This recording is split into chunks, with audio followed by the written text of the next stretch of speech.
Pékin, en tout cas, met tout en œuvre pour pousser à consommer. Pendant la période, les vacances ont été rallongées, des bons d'achat distribués, et puis il y a aussi des campagnes de communication pour pousser les Chinois à voyager.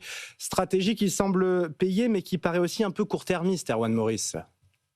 Pékin table sur 9,5 milliards de déplacements pour les vacances du Nouvel An lunaire en Chine. Une période cruciale pour la consommation, notamment dans les services, érigés en priorité cette année, selon Christian Parizeau, conseiller économique pour Aurel BGC. Ils ont mis vraiment à fond la dépense dans l'hôtellerie, dans la restauration, dans les dépenses de services, plus que sur les biens. Donc ça a quand même profité énormément à la demande intérieure chinoise et plus aux entreprises chinoises qu'aux exportateurs. Plusieurs enquêtes anticipent des dépenses en augmentation de 11% par rapport à l'an dernier, grâce notamment à des vacances qui ont été rallongées de 4 jours.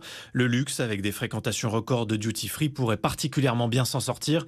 Mais si tout indique que cette édition sera un succès, il est beaucoup moins évident en revanche que la consommation parvienne ensuite à se maintenir à de bons niveaux. C'est vrai que c'est un risque, parce que c'est un risque qu'on aille finalement un peu, ça peut affoler, quoi. On relance la consommation parce qu'on fait beaucoup de promotions, beaucoup de baisses de prix et on attire le consommateur. Les Chinois consomment plus et puis derrière on revient au trend qu'on avait vu qui n'était pas très bon. Après avoir péniblement atteint 5% de croissance en 2025, Pékin espère se maintenir au-dessus des 4,5% cette année.